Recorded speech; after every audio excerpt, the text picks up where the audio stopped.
Johnson & Johnson earnings and revenue topping estimates. The company raising its revenue guidance. Joining us now, J&J CFO Joe Wolk. We'll start. Joe, it's good to see you in studio. To start, with a look back at the quarter, the highlights, even if there are any lowlights, I guess you can talk about those as well. Yeah, it's a pleasure to be here with you, Joe, in studio, Kelly and Andrew as well. It was a great quarter by all accounts. If you look, the revenue beat, the EPS beat was pretty significant. We were sitting here this time last year, and I think the investment community was wondering, would we be able to produce enough progress in our pipeline to actually offset the biosimilar competition that was going to come from one of our major products, over $10 billion, Stelara, which treats psoriasis and ulcerative colitis and Crohn's disease. We are clearly doing that, and it wasn't a perfect quarter. MedTech was our toughest comp of the year. We did predict in January that we'd have second half performance better than first half.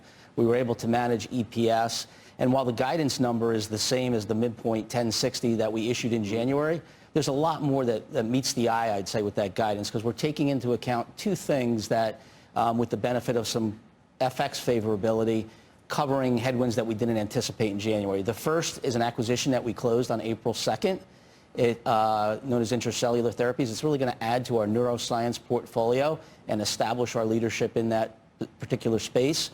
That was 25 cents dilutive, so it's going to be a great acquisition long term, but this year it was a 25-cent dilutive item, mostly due to financing. The second piece we built into our guidance was about $400 million of tariff costs based on what we know today, the programs in place, the timing that's accounted for.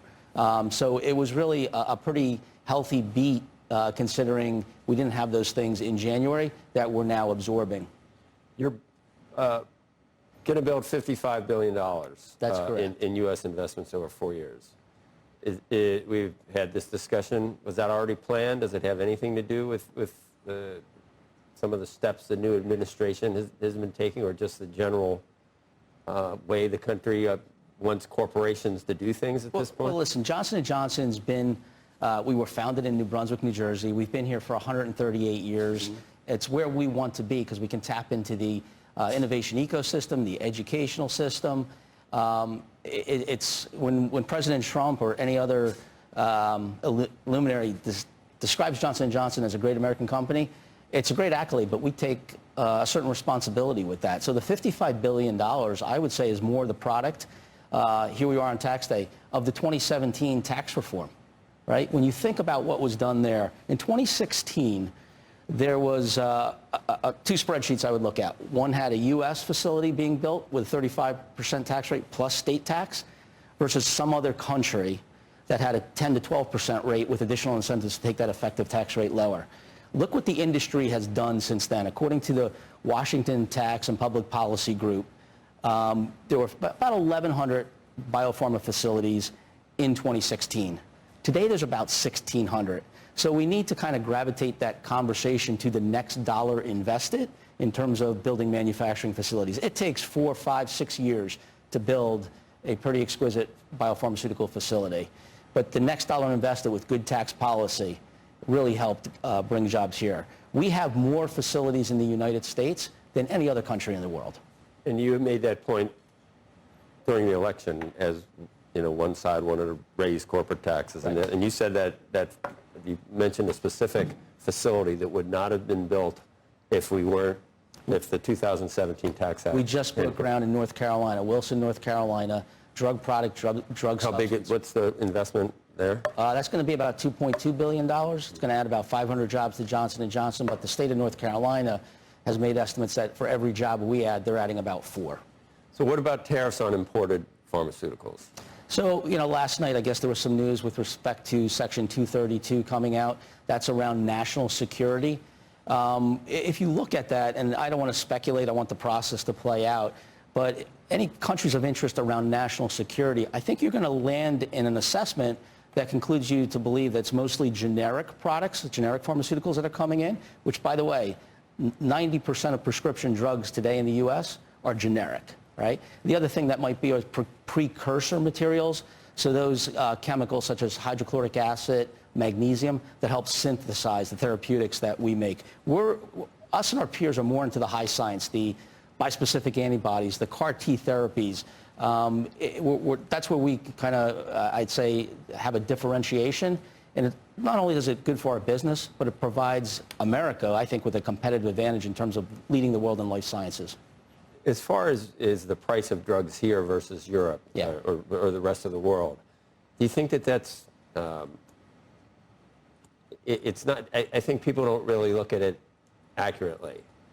I think you're right about that. We've got a unique system. It's demagogued by a lot of different parties. Right, That's and the way it works. They're not cheaper. They're price controlled over there, where it hurts innovation.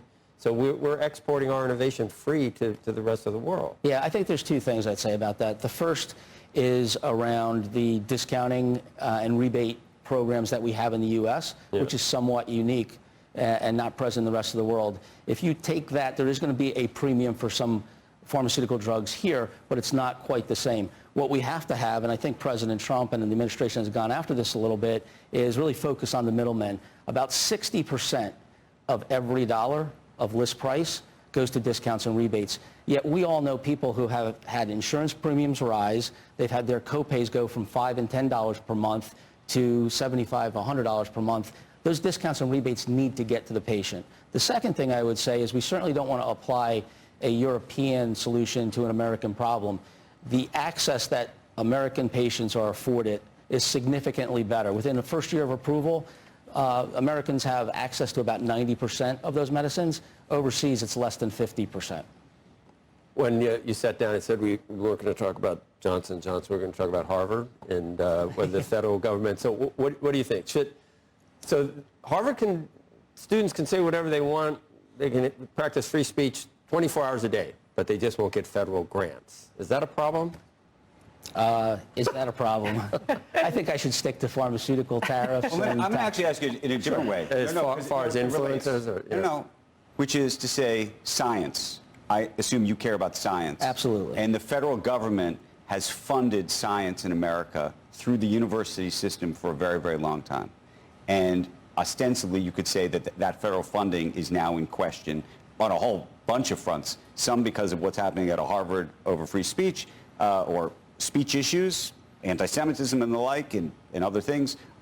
Other science is being defunded for other reasons. How concerned are you about that? Right now, it's something we're going to monitor. Right now, we have not seen any impact. I often get this question about the FDA and potential cuts there.